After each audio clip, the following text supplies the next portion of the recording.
your community more resilient, following a disaster. Things like, being able to respond, as you know, to all the CERT programs, being able to respond to, taking care of yourselves, your families, your coworkers, your neighborhoods, until first responders get out there, because they are affected by the same disaster. And that's all part of your CERT training. So again, I commend you for taking the time, taking the training, and really committing to your community through the CERT program. It's an invaluable resource for a lot of first responders and for your neighbors and everybody else involved.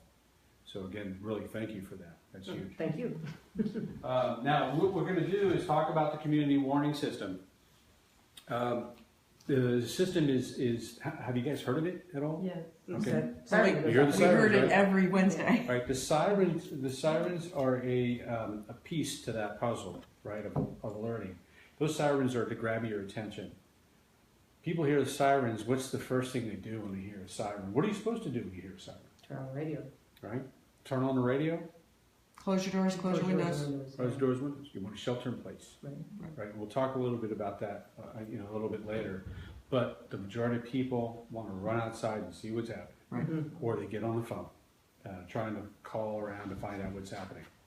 Not many people know what to do, or they do, but they don't take the action that they're supposed to.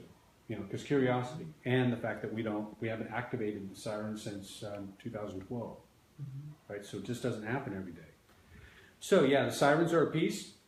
The warning system is a very comprehensive, integrated system designed to alert the public of imminent threats to life or health. That's very key here. We don't activate it unless there is an imminent threat to life or health. There's a lot of notification systems out there. How many of you heard of Nixle? Nixle. It's used quite often with local police departments. Right. Cities use it a lot to notify the public of a auto accident or road closures or farmers market road closures, rerouting traffic. It's a great resource, but and that's very common county or nationwide. But what we do is what distinguishes our notification system or alert system from any others is only if there's an imminent threat to life or health, and only if it's in Contra Costa County. These imminent threats could be anything, all hazards. It could be gas leaks, it could be power lines down, it could be a hazardous material release, whether it be at one of the refineries, chemical plants, it could be a traffic, it could be a train. Anytime that there's an imminent threat, it could be, I think I said power lines down, gas leaks, it could be law enforcement activity, it could be fire. If there's an imminent threat to life or health, we may activate the system. I say may because there's a lot of variables involved, and I'll also talk about that a little bit. But we activate if there's an imminent threat, and how we send out our message is also extremely important. We have about 10 different ways to get the message to you. That could be anything from home phone numbers to cell phone numbers to email, text, social media, and Facebook and Twitter. We have a website, radio, television. Again, the sirens to get your attention to go turn on that television or turn on the radio, get inside into a safe place. But there's many different ways to get the message to the public, because not everybody has internet access. Not everybody has a cell phone. So we got to think of ways to reach the public. And that's a very unique system. We kind of lead the pack in terms of the warning system in the country, because with one click of a mouse, we can activate all those conduits, all those tools to get the message to the public within minutes. It used to be where you have to activate, send it to your home phone, and then to your cell phone, and then maybe to email. So it took some time. Out of those ways I mentioned to get the message to the public, what do you think the quickest way to get the message to you would be? Cell phone, email, text, home phone, website? Text? Text, because you can send it all out at once to a bunch of different numbers would be the fastest way to get them, I would think. Text is very fast. Yeah. Email is fast. Cell phone is very fast. Website is very fast. Within minutes of us activating any system or any alert, it gets posted onto our website. When it gets posted onto our website, you not only get the message, but you'll get a map, and then you'll get a what we call a polygon, an affected area of the county that's being impacted by the hazard. So you could actually, without even looking at it, you can see that who's impacted by this. That's one of the quickest ways. Cell phones also very quick. Within minutes, your cell phone should be ringing once we activate it, if you are indeed in the hazard zone. In order for that to happen, you need to register your cell phones. You need to register those devices. Register your cell phone, email, text number if it's different. How to register is on our website, as I mentioned earlier. It's a very easy process. You can select up to 3 addresses, 3 phone numbers, and 3 email addresses per account. So, work, home, if you have a family member or a school, you can put all those addresses down. Same with the cell phone numbers. The cell phone numbers don't have to be even here. You could have family members that live, say, in New York. They can receive the alert that something is happening in your area, right? Now, this is for one account. If you have more people that you want to add, say, for instance, you have a family of 5, you could open an account, put 3 phone numbers, 3 emails, 3 cell phone number, 3 text numbers, and their addresses, and then you can open another account and then add another 3, right? And you can do that to cover everybody. So those are really cool. And the little documents here, they kind of give you an idea of what the options you have when you register. Say, for instance, you put 3 phone numbers down. You could choose for each number whether you receive just a call, just a text, or a text and a phone call. If you're any kind of potentially a responder, because you're CERT members, you probably want to do text. I would highly recommend to do text and phone call and email if you have a smartphone. That way you're going to get notified. Your phone's going to be blowing up if something's happening in your area, and you kind of want it to, because there's an imminent threat to life or health, right? And that's why you guys joined the CERT program. You want to be able to respond.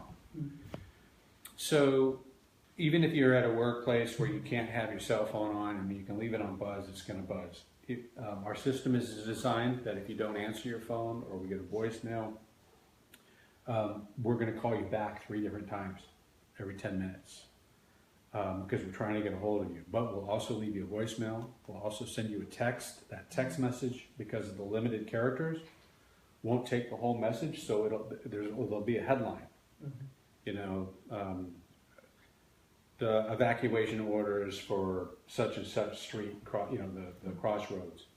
And then you see that, and then you know what to do. You might want to check your email or check your voicemail or go to the website and get the entire message, right? But it's going to alert you with a headline if you get a text. Email, of course, it'll be the entire message. The really important thing is that the message will always be the same no matter who's getting it anywhere in the country or in the county, right? If it's happening in East County, those folks that are impacted will get, everybody registered will get that exact same message, which is really, really important. And they're going to get it from us directly. They're not going to get it from the media, or not going to get it from some other source, because as you know, the more the longer the track of that message, the more possibilities of it becoming incorrect. So you're going to get it from us directly. It's an automated message. Again, we try to reach you 3 different times if we don't get a hold of you, and then we leave a message, and we leave, of course, the text message and then an email. Any questions? Mm-hmm. The other really cool thing about the registration, which is new, is you can also we have all of what we call a facilities alert. So any of the facilities in the county, the Dow Chemical or any of the refineries, as you can see on this sheet, you can checkbox. You can receive alerts from all of them if anything is happening in any one of those facilities, or you can leave them blank and not get any of them. However, if there's a big facility, one of the refineries has a big incident, you're going to get alerted of it. But you can also get alerted of any others in the county, which is important. As first responders, you're going to want to know, because if something is happening that doesn't seem remotely close to you, especially if it's a refinery or a chemical plant, you got wind and you got wind speeds and wind directions, so you could get impacted by it. And not necessarily impacted by the disaster, but the influx of people getting out of the danger zone might come this direction, right? So there's a lot of things that could happen. And you would be aware of it because you know what's happening at any of the refineries. If there's anything that's affecting the public, you would get notified. It doesn't have to be in your neighborhood, right? So that's what's really cool about the refineries and chemical plants. That's how you register. Highly recommend to let as many people as you know. In terms of a CERT program, a lot of CERT programs throughout the county during the CERT training, and you have your drill, or maybe in terms of your individual preparedness section, you could actually introduce this as well. This is part of the have a plan, build a kit, get informed. This is the get informed and have a plan. Because you can't respond if you don't know something is happening. This is so that you know something is happening, and then you can respond accordingly. So this can be incorporated into your training. We do a lot of incident commander training with the fire departments. Whoever does the training can incorporate this into it. And we would most certainly help whoever does the training kind of how to do that. You know, what part of the training, CERT training, this would really kind of fit into. And you can even start your drill with everybody getting an alert on their phones, and then they can respond to their command post. That's a great idea. Super cool. That's a great idea. So you kind of really work this into your training. Let's see what else. Again, if we hear a siren, anywhere in the county you're near a siren, what's the first thing you do? Shelter in place, right? Want to get inside, take as many people as you can with you, take your pets in with you if you have any pets outside, bring everything inside, close all the doors. I don't know if everybody knows how to shelter in place, but you close all windows, close all doors. If you can't, shut off all ventilation systems, if you have any ventilation system. If there's a fireplace located, make sure you shut the flue on that fireplace. You want to turn on your radio, turn on your television, because if it's an event where a siren is going off, it's a big event and it's going to be on TV. We're going to go right into, stopping. We're going to cut right into any kind of radio or television program, and it's going to be on there. But if you are registered, as soon as those sirens are going off, within seconds, within minutes, your cell phone will also be ringing, telling you what's happening, where it's happening, and what you need to do about it. Right? So that's extremely important. Again, that's that gap. We're closing that gap of time to try to get people, into a safe place as quickly as possible. How we register is also very important. A lot of people think that we know of something happening and we just activate the system. There has to be a request to activate it before we activate it. And that request has to come from what we call an incident commander on scene. Somebody on scene has to call us. How the process works is, let's say we have a battalion chief and there's a wildfire. And he wants or she wants a area evacuated, or avoid the area, or prepare to evacuate. Those are typically the three. Let's say she wants I need an evacuation order. They call us up, but there's typically 3 questions or 3 areas that we ask. They'll call our dispatch. Our dispatch will then call our on-duty officer. We carry laptops with us, and we'll talk about how we activate. But they'll call us. We then, at that point, we get some general information from our dispatch. We then call the incident commander on scene, and then we confirm what's happening, and then we get more details. Typically what we get is there an imminent threat to life or health? Is there, who is impacted by it? We want to be detailed, north, south, east, west boundaries, and then what do you want the public to do about it? That's very important. If our message doesn't contain any one of those, what do you think will happen? A lot of phone calls. A lot of confusion, a lot of panic, a lot of phone calls, right? People start to panic because they don't know if they're part of it. They don't know what to do about it. Is there a threat? Is there not a threat? That type of thing. What kind of threat? So we have to get that specific information with an incident commander. If we don't activate. We may not activate. because we don't want to create a panic. The majority of the time, we typically get that information fairly quickly. The incident commanders really kind of know, and we do incident commander training, by the way, so they know what information we need when they make a request, so we can be pretty quick about it. We get this information from the incident commander, and then we confirm it with them. Then we hang up the phone, we draft up a message, we draw up a map on our laptops. Then we call the incident commander back, and we ask her give us authorization to activate, and they say, yep, that sounds good, and then we activate the system. Then the phone calls go out. Now, we don't use all the tools every single time. Depending on the scale and scope of the incident will determine which tools we use. We're not going to activate the sirens if there is an evacuation of a 1 block radius in a neighborhood, right? We won't put it on television or radio if there's somebody with Alzheimer's or dementia that is missing and they need their medications. We'll notify the neighborhood and we'll work our way out. But again, like I mentioned before, with the click of a mouse, we can activate all of them, or we can activate just a few of them. Again, based on the severity of the incident and the scope of the incident. So the phone system can be activated in a very targeted area, so only phone numbers around those particular addresses get called. Good question. How we do this is we have the map of the county. Once we get our east-west, north-south boundaries, who's impacted by it, well, actually what we do is it's a polygon. We have a map and it's electronic where we could actually draw who's impacted. And typically we follow streets. And the reason we do that is we could scale down to one house. We could pick which houses to call. Wow. Down to the house, down to the entire county. And 1.2 million people. That's amazing. Right? So we could let's say we have an active shooter. And that active shooter is in this house, in that parcel, that address. We can draw a polygon, 5 block radius all the way around this active shooter, and leave that one house out of that call, out of that warning. Oh, wow. We don't want to call that house to give them. We don't want to give them the warning. Right. So we can let everybody else know to lock down. We have an active shooter in the area. But that's only people that have signed up. Oh well. Actually, we'll call every home phone number. That's automatic. Okay. If they're in our 911 database. Oh. But it's the quickest way.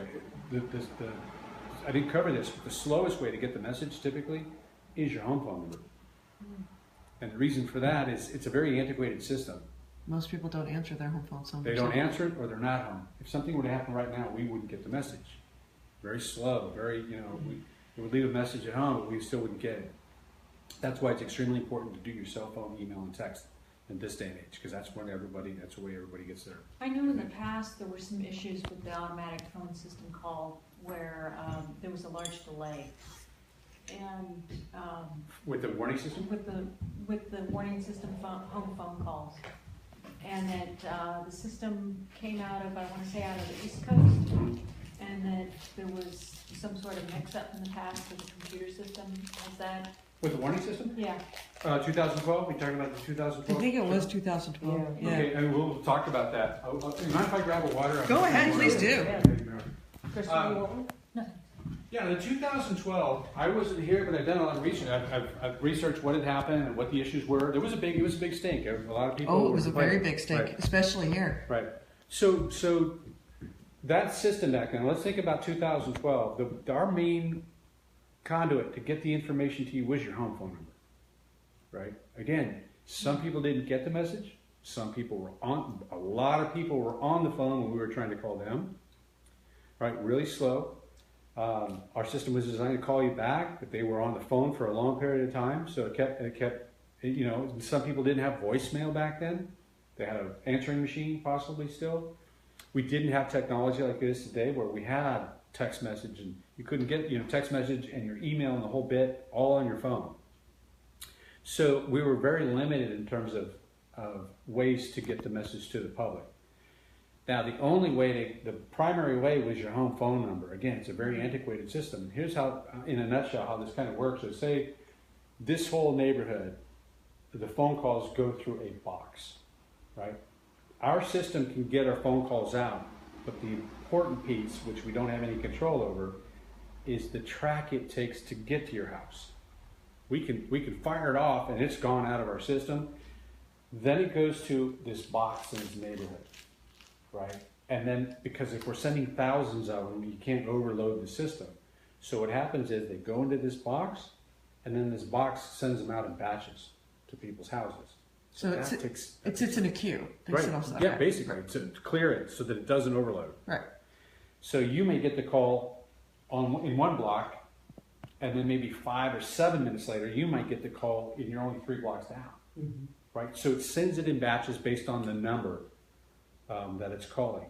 So that's a very slow way. And it's still that way. It's designed that way because you can't overload the system. When we're sending out calls, say we have to send out 20,000 calls or 10,000 calls. It is a big event.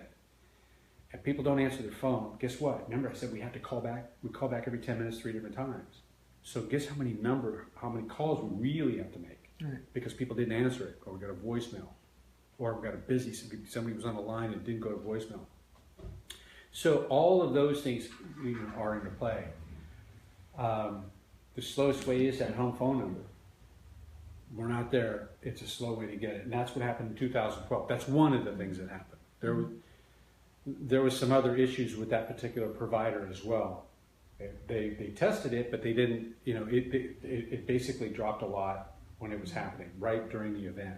I was actually impressed with how well it, at least in my house, I got the The alert. 2012. Yeah, Yeah. the Chevron, the big, Mm-hmm. yeah, yeah. A lot of it, there was two big issues. One, antiquated system, that our primary was the home phone, and the second was education and outreach. What the capacity was with the system, there wasn't very much of that.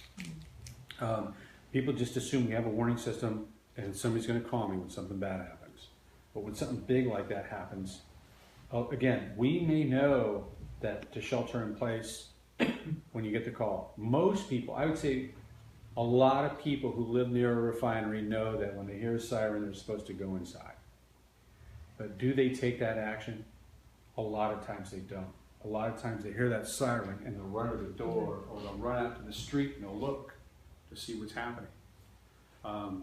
So a very important piece to this, and I can't mention it enough, is education and outreach. We could build one of the most efficient, state-of-the-art systems in the world, but if people don't take the action that the warning system was intended to trigger, then it's worthless. Right? We have a big, integrated, comprehensive, state-of-the-art system, but people aren't reacting to it. There are arguments about, well, that's not our responsibility. We can only get the call to them. We can only get the message to them. But it's moments like this which is extremely important. You have to get in front of people and we have to talk. And this is, we utilize CERT. CERT is an extension of extending our reach, so to speak.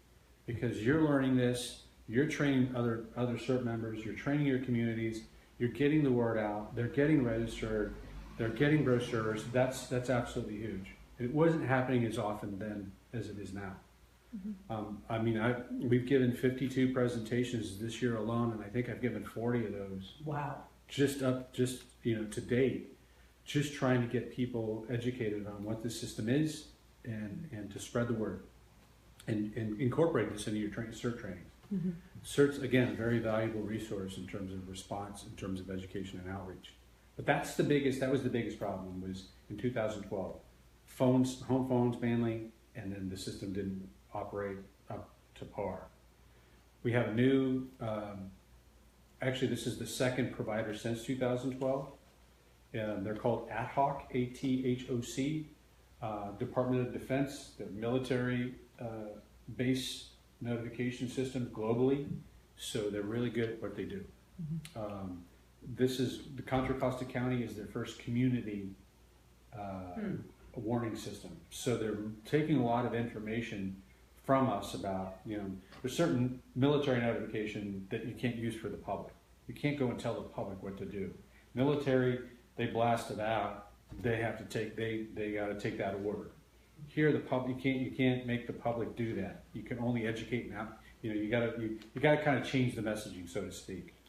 It's an urgent thing, but it's not a command. So the messaging changed a bit. Mm-hmm. But it's a reliable system. You can look them up online. It's called adhoc.com is the website. But they're big. They're really big and they're really successful. And as a matter of fact, Contra Costa County has a big video on their website about community warning. And there's a whole video about our system and how it works. Mm-hmm. It might be a good thing to Oh yeah, show during the absolutely. training as well. Any questions? Any other questions at all? How long does it take, like say there's a refinery explosion? About how long? I'm sorry, what kind A refinery explosion. Okay. About how long after that refinery explosion do we hear the sirens? Another very good question. We have trained all the refineries. All have the same terminal, activation terminal that we have at the sheriff's office. Every single refinery chemical plant. Mm-hmm. Then we also train their staff. There's a certain notification staff that's their job is to activate the system. They have a push button system. So basically, if anything happens and it's big, they don't have to call us. Mm-hmm. They hit that button and it goes in every tool that we have. It gets activated. The message is already there. Shelter in place. There's an event of level 3 activation. Tells the people shelter in place. It basically tells you what's happening, where it's happening, and what you need to do about it. But it's automatic. Mm-hmm. They can do it from their location. We become a support role for them at that point. Mm-hmm. We may reactivate, we may update after that while they are doing their thing, but they activate themselves when there's an event. Mm-hmm. Because again, it's that time. Well, if it's not something, say it's an event that wasn't a self-activation that you had to go through, what's the lag time from you, the incident commander, contacting you and then having the double check? About how long does it usually take for that to happen before the messages go out? Actually, that we're not even notified until it actually happens. Okay. Right. So if there's an explosion, obviously that's going to be the alert. There's somebody that's going to be in that. They have an emergency operations center in each facility. Mm-hmm. Something goes wrong, they hit that button. The sirens are going to be blaring. Your phone's going to be ringing. Well, no, I'm talking about not at a refinery. For whatever reason, they didn't hit the number. Well, no, I'm saying it was a non-refinery. Right, it was a non-refinery, like something that didn't have the capacity to self-activate. What's the lag time before the event, between the event and us hearing it? Now, something that had to go through the long way of the process. That's a good question too, because it depends. Okay. It depends. It depends on the incident. Let's say an active shooter, as opposed to what about like the train derails with chemicals? A train derails with chemicals. What happens is, if a train derails with chemicals, for instance, you got hazmat teams. There's a whole big crew of people that, when that happens, they're already teams. They're already in place. They go and they do an assessment. They determine how bad it is. If it's a big event, a train derailment with chemicals, that's going to happen pretty quick because they know what's in these trains. Mm-hmm. And when that train derails, somebody's going to know something about this. That train, that car gets activated pretty quick. Mm-hmm. If it's a vehicle, a semi with hazardous material, that might take longer because there isn't an automatic what's in this vehicle, or how bad is it leaking. Mm-hmm. Or is it flammable or not? So there's an assessment that has to take place by that team and that incident commander. They get there and they say, yeah, we got a problem. We need to evacuate this location or we need to avoid this area. Once that assessment is done, which takes time, then they call our dispatch. Our dispatch, if it's after hours, we have 5 duty officers. We'll call who's ever on duty. We call that dispatch back, or we call that incident commander back. That takes about 5 minutes. Okay. From the time dispatch gets it, we get it, and we call our incident commander back. We have a rule of thumb that we need to answer and we need to respond within a 10-minute period, no matter where we are, 24/7. Okay. Right. So I could be like sometimes I'm on call, but I'm on a plane. I'm going to say to Arizona. During that time period that I'm on that plane, I've got somebody else covering. I get off that plane, I'm back on, and I need to, within 10-minute period, no matter where I'm at in this country, be able to respond to call an incident commander or call dispatch. Mm-hmm. Once we call the incident commander and they say, yeah, we got a problem, they describe what's happening, what they want, what that message is supposed to be.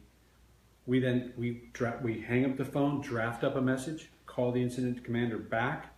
Typically, that takes about a total of around possibly 20 minutes, right? Mm-hmm. So again, from the time the fire department or hazardous material team gets the call, they go do their assessment. Then they say, we got a problem. They call dispatch. Dispatch calls us. That takes about 5 minutes. And then probably within a 20-minute overall period, it's activated. Okay. From start to finish. Okay. Could be 30. It all depends on how bad, the size and severity, the scope of the incident. If it's Right. something readily obvious where they're like, okay, call now versus, okay, well, let me see how it's going to go. Like maybe a wildfire. a train derailment is a call now. Yeah. What we call an MCI incident, a mass casualty incident, it's a call now. Uh-huh. If it's a power lines down in a neighborhood, right, where we have live power lines laying on somebody's house in a block, that's not necessarily a call now, because what happens is we have an incident commander that goes on scene, say it could be a battalion chief, and they say, oh, we got live power lines, but if it's 3 o'clock in the morning, we may not want to call them right away. Right. Because what do people do when we They're call going to them? run outside. They're going to run outside. So they're already asleep. It's 3 o'clock. You may be putting people at risk to call them and tell them to stay inside. Than to maybe wait. How far out is PG&E, for instance? If PG&E is 5 to 10 minutes out, let PG&E get there and see if they can shut this thing down. I'd rather do that than wake everybody up and maybe somebody go outside and get injured or killed. Okay. So those decisions that are sometimes made at 3 o'clock in the morning, those discussions are had. So that takes a little bit longer. Law enforcement activity is another one that takes time. Active shooter. Active shooters are pretty much, they're pretty much disabled pretty quickly. By the time law enforcement gets to a scene and there's an active shooter in place, they don't, number one, don't have a whole lot of time to call dispatch, call us, call it back. They usually eliminate the problem, disarm the problem usually within about 15 to 20 minutes if the suspect is there. Very rarely does it last very long. It doesn't last long enough for them to call, for us to draft up a message, then call people, because typically it's almost over if it's over by then. Mm-hmm. So you always keep that in mind, is, hey, how come I didn't get a call with an active shooter? It probably was pretty quick. If it's not, Martinez had one that was 19 hours a few months back. That was crazy. There were people locked down for 19 hours at work. The whole food and water thing. There was just people that weren't they couldn't leave. They had everything barricaded off, blocked off, and this guy was in the middle, and he had just committed murder, so this was a serious thing. That's very unusual. We sent out several of those. We sent out several alerts at that particular time and updates based on what was happening. So it just varies. Most of the time, it's usually within about a 20-minute period from the time dispatch gets a call to us and then us activating it once we get all the information. It's very, very, very important for us to get accurate information from somebody in charge on scene. Sometimes that takes a little bit longer because they're in the middle of whatever's happening, and they usually stop and they say, this is what's happening, this is what we want the public to do, and this is where it's happening. Right, we get that and then we shoot it off. Got it. As mentioned before, we can activate anywhere in the country. We can fire off all the 43 sirens, 1.2 million people. We can activate the phones. We can activate cell phone, email, whoever's registered, text messages from the computer, and I have internet access. And I have two phones that are hotspots, so no matter where I'm at, I can activate the sirens from here if something happened right now. There's 5 duty officers.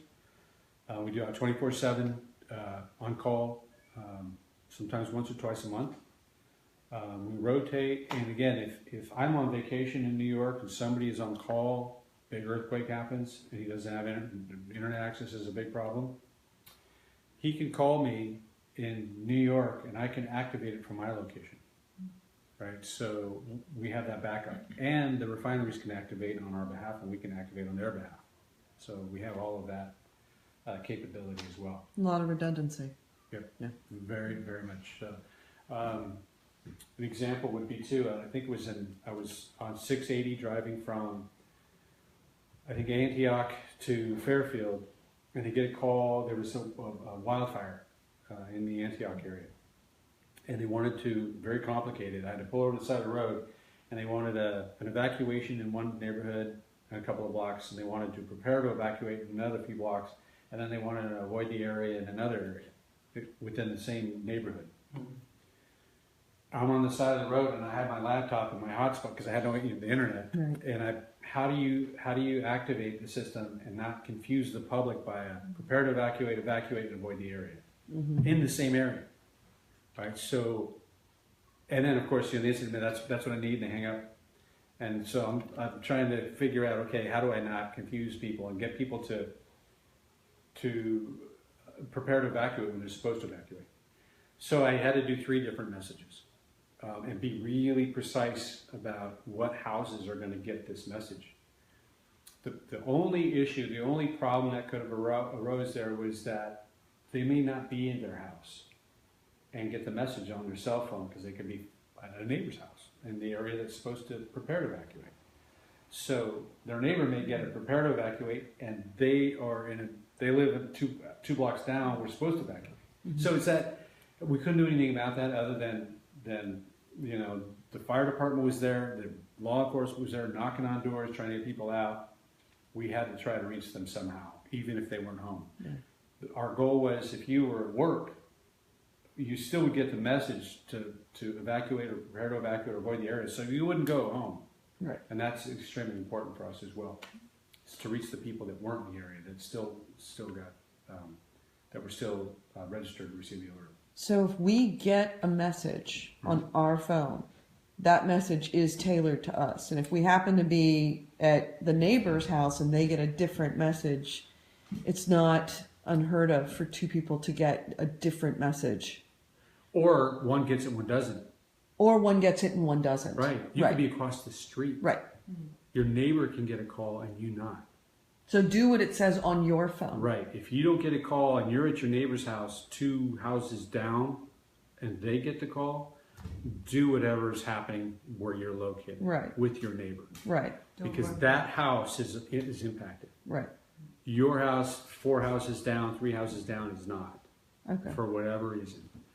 Again, typically it's like we follow roads and to do our polygon. And again, one side of the street can get it. And that's probably one of our biggest complaints is why did they get it and I not get it? How could I not be impacted by that? But we have to draw a line somewhere, right? And when the incident commander says that street, if it's that street, both sides, then we'll go above follow the street and cover both sides of the street, right? Like right down the middle of their parcel. So our line touches any parcel, that parcel is going to get the call. So now we know that just the houses on both sides of the street are going to get it, not the one behind them. So it's really kind of tricky, but it's really not. Once you understand it. Once we understand it, we know what we want to cover and which houses are going to be impacted. So we try to just get those. Yeah. I think I covered everything. How do you know the difference between an evacuation signal? Well, I guess it would be this phone. You're looking at your phone message or listening where it would say whether you need to evacuate or whether you need to shelter in place. Oh yeah, your phone. The message will. The heading on every message will be the action. Evacuation, shelter in place. Be on the lookout. We send out about 13 to 15 a year. The most common is typically it's somebody a senior who's walked away from a facility or their home with Alzheimer's, dementia, diabetic, who doesn't have their medication, and their life or health is at risk. And we typically will ask for public assistance if it's on your street or in your neighborhood to give a description of that person. And that comes through the police department, I'm assuming? The police department contacts you for that? Well, there's a process for that. Yeah, but we don't always activate for that. Right. It depends on the scenario, the age, the temperature outside, all of the risks. But typically it's local law enforcement will get the call. Local law enforcement will then call search and rescue. If they can't find the person, search and rescue will then search. And if search and rescue can't find the person, then they'll call for us to activate, kind of make spread that net out a little bit further to do that. We typically don't do that at night or during the dark hours, because I can't tell you how many times when we used to, we'd wake up somebody at 2 o'clock in the morning to say, be on the lookout for this person, right? And everybody's typically asleep. So they get mad and say, what do you think, I'm going to go outside and look this person up? I always would get the Amber Alerts. The one night that I needed to be to sleep because I only had 5 hours of sleep, that would be the night I'd get an Amber Alert. Yeah, and you can turn that off, by the way. I know, but I don't want to. You don't want to. People have the option to opt out. Ours, you have to opt in. Right, and the reason for that is it's very localized to your county only instead of the federal programs, much bigger. Our evacuation notices will always tell you not only to evacuate, but it'll tell you where to evacuate, which roads to take, and where shelters can be located. We do that because we don't want people to evacuate and then go into harm's way, go the direction of the incident. So if you get an evacuation notice, it'll tell you go down this street, go down this street, go down this street, and then there'll be maybe a Red Cross shelter or something nearby at this school or this park.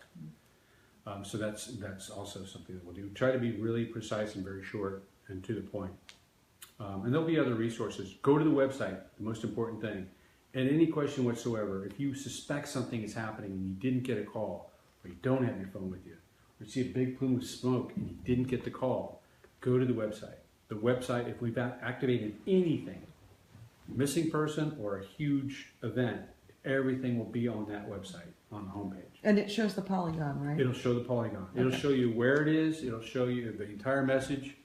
And there'll be some resources. Our goal is, number one, is to alert the public, also to inform the public of the basics of the incident and resources to gather more information, and then to reassure the public that what you're doing is enough to take care of yourselves, your friends, your families, your neighbors, wherever you're located. And that's the CWS.us? That is it. Okay. Yep. It's a very cool, very intuitive website. It's a brand new website. We just redid it. So real easy to register there. Big red buttons on every page. It says register here. You click on that. It's like a 3-step process. And I believe that's it. What's the one thing that you wish more people would do, and what's the one thing you wish people would stop doing? Well, the thing I wish people would do is actually take the action. Register and educate themselves on the warning system, what the warning system's capabilities are, what to expect from it, what our messages will say, what they won't say, when we don't activate it. We don't always activate when somebody says we should have activated. It all depends on the incident commander on scene. We're just a tool. We're just a tool. Somebody requests it. We have the capability to activate and to warn people. We don't make the call on whether to warn people or not. That's done by the battalion chief, fire department, the gas company, and PG&E. That's done by law enforcement at the local level. We just are a tool for them to use to help them get their job done quickly and to keep people safe. That's what I think most people would do, is to register, to receive the alerts, number one, and know what to do when they get the alert. Extremely important. And also to spread the word. Probably the least would be if you jump on the phone as soon as they get the alert. We're trying to reach a lot of people. We're trying to reach you, and a lot of times they see a big plume of smoke, they get on the phone and they're calling, right? Or they're doing the opposite that they should. They go outside when they hear the siren. That's a big thing that happened in 2012. People ran outside and were calling, saying they see fire from the refineries, but they're standing outside, right, when they need to go inside. I wouldn't have known that. What's that? Now I know about sheltering in place in 2000. I was actually downtown and when I saw the smoke, somebody gave me a ride home because my mother was with me, staying at my place. But I actually was debating, well, should we leave, get in the car and leave, or, now I know. Right. Just Just go inside, stay in a safe place. It's kind of like with the earthquakes. Yeah. Earth starts shaking, what are you going to do? Right? You got to stay where you're at. Most injuries or deaths occur. You want to stay within 10 feet of when the shaking starts. Otherwise, people don't get killed from the shaking. They get killed from everything falling. Right? So stay in one space, stay in a safe place if you can, get under something and hold on until the shaking stops. Same with shelter in place. Go inside, close everything up, and stay in one location until you get an all clear. And now that you're registered, you will get the all clear. Don't go outside till you get it. Okay? And you'll get updates. Everything will be on the radio, television, and you'll be getting it on your phone.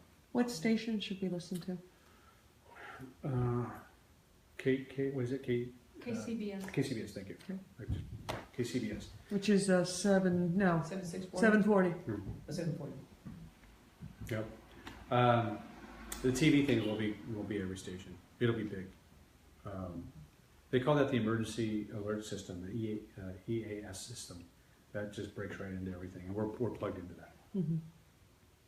Cool. Okay. Any other questions? No. That was great. Thank you. That was so awesome. Thank you so much for being here doing you're that. welcome. You're welcome. Again, thanks for doing what you guys do, and also make sure that spread the word. Get as many people at least informed and registered as possible. Also, I know as CERT members too. I know you guys are new, but one of the biggest things is you do your neighborhood assessments. Make sure that you know who may need help, who doesn't have internet access or cell phone. You hear a siren. Keep those folks into consideration too. You want to inform them somehow because they're not getting the message. As CERT members, you want to taking care of your neighbors in your neighborhood. Do that assessment, find out. And I can assist you, by the way. Mm-hmm. I have a lot of CERT stuff. There's CERT tools to help you with documenting what resources each one of your members have in terms of who's got this, who has this kind of training. You can be a baker, you can be a construction worker, you have shovels, you have wheelbarrows. I mean, you can, with each member, you can have one document. Are you a nurse? A doctor, electrician, a baker? It doesn't even matter. Just what their skill set is and what equipment they might have, right? And then whoever the CERT leader is, they keep this information so that when something does happen, you automatically know who can do what and who has what, right? And you can kind of coordinate based on all of that. Right. There's just a ton of ways to kind of organize and coordinate all that. And I'd be more than happy to, maybe not now, whenever you're ready for it, just give me a call. I have it all electronically. I could send it all email-wise. Excellent. Thank you. Thank you. That's a big help. Huge help. Yeah, because that's what we're at right now is we're trying to coalesce all this information and get more people CERT trained within the neighborhood so that we can respond if it's needed. And it's such early stages at this point. The most important thing is being able to be resilient. You're bouncing back, bending but not breaking in terms of the neighborhood. This is going to be pretty I drove around here a little bit before I came out, and this is going to be a pretty isolated area in terms of all the houses in these small little roadways that are winding in through on the hillside and all kinds of stuff. A lot of that stuff's going to be inaccessible by first responders, possibly with a big earthquake. If that's the case, it really is going to be the neighborhoods taking care of each other, neighbors, and I mean, in terms of an opportunity to talk about that threat without talking about scaring people, but the threat, that real threat, and just saying, hey, you know what? Just take this training. You live right down the street, and we'll only call you if you need you. And if we call you and need you, that's because something big has happened, and first responders aren't coming out for a while. Right, so it's a very simple message, but also something that's very important. Yeah. It's a very important thing to have in a neighborhood. And it's kind of funny because, as we've all known, when we've seen any kind of disaster throughout the country, even Harvey, neighbors end up helping each other anyway.